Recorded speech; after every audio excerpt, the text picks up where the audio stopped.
On va commencer par les Hawks, tranquillement. Il y a des choses à dire sur les Hawks, parce que c'était une saison où ils étaient attendus assez au tournant. Je crois que c'est la première de Quinn Snyder en tant que coach principal, vraiment de A à Z dans une saison. Ouais, l'année d'avant, il arrive en Ouais, cours de saison. à l'hiver. Ouais. Donc on se disait, bon, c'est c'est pas mal, hein. On voyait des belles choses pendant cette demi-saison. On se dit, Quinn Snyder, les Hawks, il y a peut-être moyen de faire quelque chose avec le backcourt Trae Young, Dejounte Murray. Malheureusement, euh, c'est pas ça. Malheureusement, dixième de l'Est en 36-46 et une défaite au play-in face aux Bulls, 116-131. Messieurs, est-ce qu'on peut parler de déception quand même pour cette saison? Oui. Ouais, oui, Vous en attendiez quoi, vous, des Hawks? pas grand-chose de Play- plus.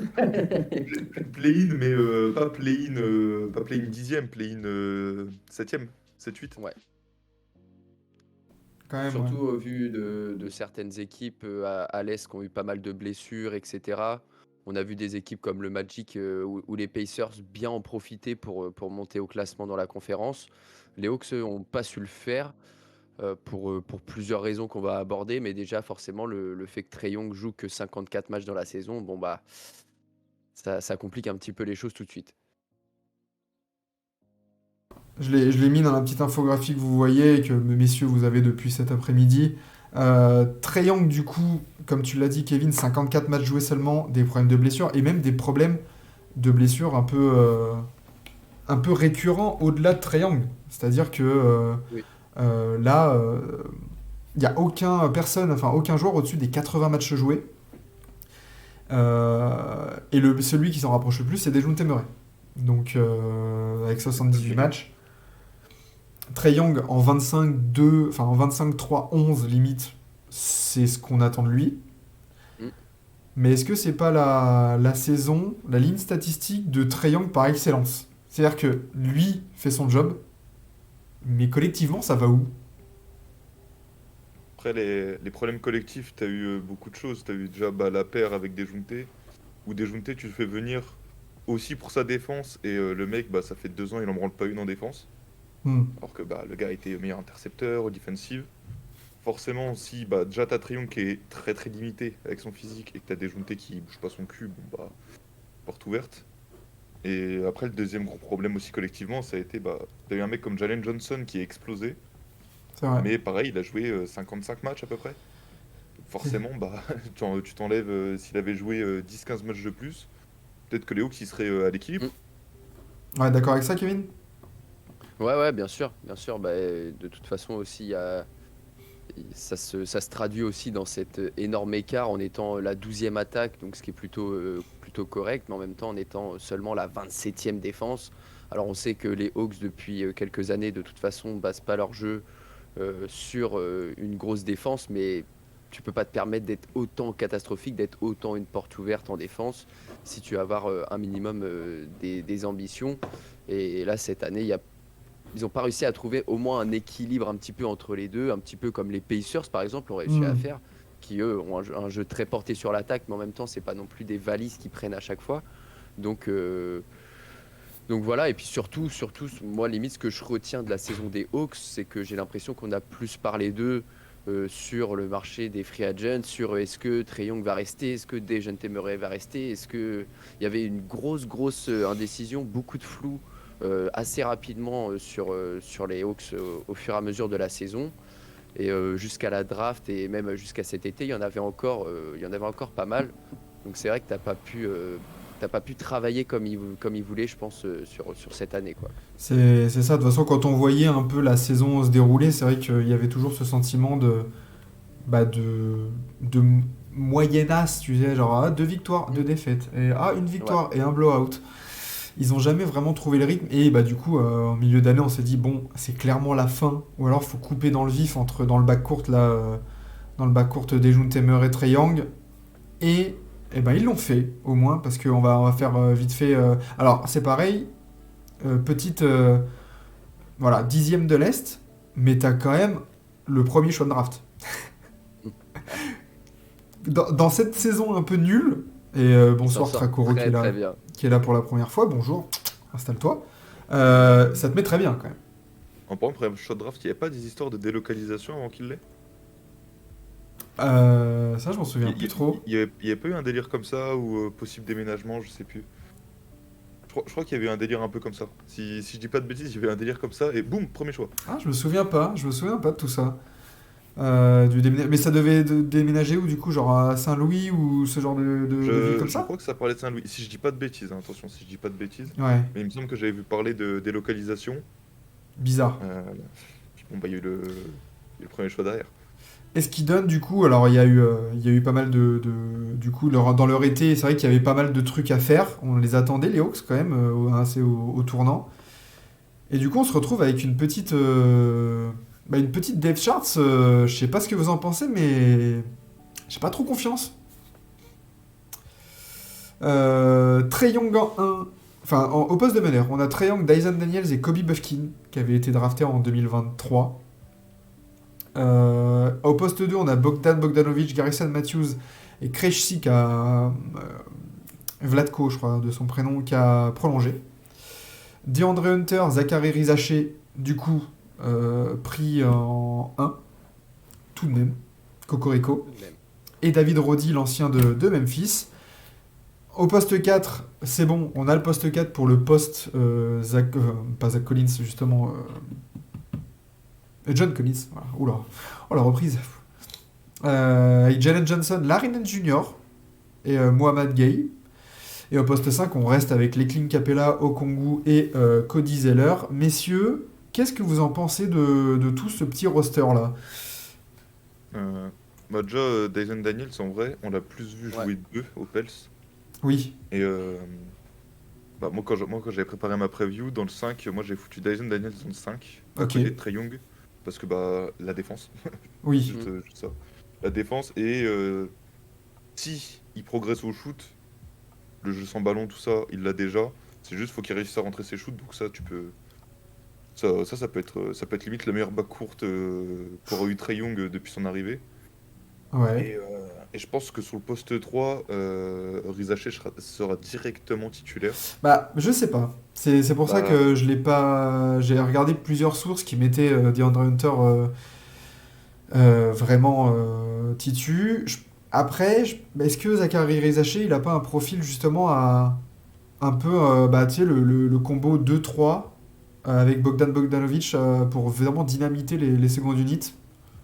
après, le problème, c'est que DeAndre Hunter, il vient de faire une saison de merde, Ouais, en plus. où justement, il a été relégué sur le banc, je crois. El Pendant la Famoso saison. nouveau Kawhi, hein. Mm. Ouais, c'est ça, il a joué 57 matchs déjà, donc c'est pas ouf. Et seulement 37 titulaires. Ouais. Puis en plus, bah, premier choix de draft, machin, tu vas peut-être les mettre en confiance vu que Hunter, il y a eu des rumeurs de trade. Mais entre son niveau et il a quand même un petit contrat, hein, C'est clair. je me souviens bien. Euh, moi, moi, si j'étais les Hawks, voilà, ça n'engage que moi, mais si j'étais les Hawks, je le mettrais direct titulaire pour lui dire, bah regarde, on te fait confiance, euh, l'autre, on verra, et puis voilà, tiens, à toi les clés du camion, à toi de faire le couteau suisse à côté de Trae Young, tu vas jouer un peu off-ball, tu auras un peu le ballon de temps en temps, tu vas Ouais. défendre, enfin tu vas faire tous ces petits trucs pour l'instant, et puis on verra comment ça se passe. D'accord avec ça, toi, Zachary Rizaché en 1, enfin en titulaire au poste 3, Kevin? Bah, en tout cas, on l'espère, mais c'est vrai que DeAndre Hunter, ça fait quand même déjà 5 saisons qu'il est là chez les Hawks et que tu vois très bien son plafond, tu sais que tu sais ce qu'il va t'apporter, mais tu sais en même temps ce que tu vas perdre en contrepartie quand tu as DeAndre Hunter en titulaire. Donc peut-être que les Hawks aussi ouais, vont se dire, bon bah DeAndre Hunter, on va pas construire notre avenir sur lui, autant laisser la place directement à Zachary Rizaché et se servir de DeAndre Hunter, peut-être plus en sixième, septième homme là qui sort du banc avec quand même pas mal de minutes. Mais ouais, je pense que ça peut, je, je pense que ça peut quand même redonner une certaine dynamique aux Hawks, ou en tout cas d'avoir tourné cette page avec des jeunes Murray que on a très vite vu que ça marchait pas et ils ont quand même persisté, etc. Moi, il y a un petit point où je pensais qu'ils allaient aussi être dans cet esprit-là, c'est faire de la place à Okongwu Mhm. en dégageant notamment Capella, en essayant de le trader pour aller chercher peut-être d'autres assets, peut-être des pics ou des jeunes de talent. Parce qu'on a vu qu'au Congo, il y avait quand même du potentiel et qui était intéressant à développer. Je pensais que voilà, ça allait continuer un petit peu là-dedans, qu'on allait mettre en gros Trae Young qui est le franchise player et autour mettre pas mal de jeunes de talent comme Jalen Johnson qui a prouvé qu'il peut être clairement le titulaire de cette équipe. Après, peut-être que ça se fera aussi en cours de saison, hein. On sait bien que Oui. ce genre de joueur, ça peut partir aussi à tout moment à l'hiver. Ça m'étonnerait que les Mais Hawks en ouais. restent là pendant toute la saison, hein. Ça risque Ouais, de bouger pas mal, je pense. ouais. Mais en tout cas, voilà, tu as réussi à tourner la page et aller vers un nouveau chapitre, même si tu as gardé quand même ton noyau principal. Euh, je pense pas que ça va les faire devenir d'un coup beaucoup plus compétitifs, mais à moyen terme, en tout cas, c'est quand même beaucoup plus intéressant ce que peut proposer la franchise. Ok. Ben, écoute, Kevin, je te propose de partir sur ton petit focus. Mon petit focus, Euh, un, mon petit un- prono. un petit focus prono vision, un peu genre quelle va être la saison d'Atlanta ouais, en une minute plus ou moins, tranquillement. Bah pour les Hawks, moi je vois une saison à peu près similaire à celle de l'année dernière. Je les mets 9e de la conférence Est. Je pense que en termes de nombre de victoires, ça va rester à peu près similaire, mais sauf que tu n'as pas les mêmes attentes que tu avais parce que tu avais encore des jeunes téméraires, etc., qui est déjà bien intéressant. En plus, potentiellement, tu pourras peut-être rajouter pour la saison prochaine un pic de draft. Si tu es 9-10e, tu peux encore espérer avoir du talent qui vient s'ajouter. Faire de la place, en tout cas, ouais, en virant Capella, parce que comme ça a été dit dans le chat, il est vieillissant. Et je pense que Okongwu mérite d'avoir sa place en titulaire. Donc voilà, une saison de transition dans le ventre mou pour les Hawks, mais ça sera plus positif. En tout cas, on retiendra plus de choses positives que l'année dernière, je pense. Ok. Ok. Bon, normalement, c'est bon, j'ai réglé la tech là pendant que tu nous parlais. Mais voilà, encore une petite saison de transition pour les petits Hawks. Quentin, laisse-moi te préparer ton petit focus. Attention. Qu'est-ce que tu nous réserves pour les Hawks? Oh, j'ai hâte. Sors la sulfateuse, s'il te plaît. Ouh. Attends. Tu vas être déçu. Oh merde! Oh non! Quentin, je comptais sur toi. Tu étais l'élu! C'était T'inquiète, toi! la sulfateuse est prête pour une autre équipe. Ah, c'est ça qu'on veut. Allez, c'est bon. Et normalement, on est bon niveau focus. Quentin, c'est à toi. Une minute. Que vont faire les Hawks? Ah, les Hawks, moi j'ai même bilan victoire-défaite. 43 victoires, 39 défaites, 8ème place pour moi. Donc bon, c'est à peu près au même range que ce que nous a mis Kevin. Euh, L'équipe, en termes de talent, elle est peut-être un peu moins talentueuse que celle de l'année dernière parce que tu as retiré des Devontae Murray. Mais je trouve qu'avec la construction d'équipe, Dyson Daniels, Larry Nance Jr., c'est fait pour mettre Trae Young en valeur.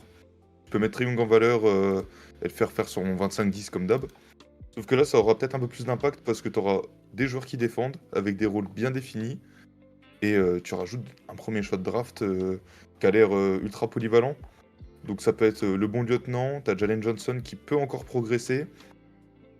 Par contre, sur le poste 5, moi je ferais même pas de passe au Kongu. Moi je chercherais un autre poste 5 en virant Capella et au Kongu et j'irais chercher un poste 5 All-Star, voire Border All-Star.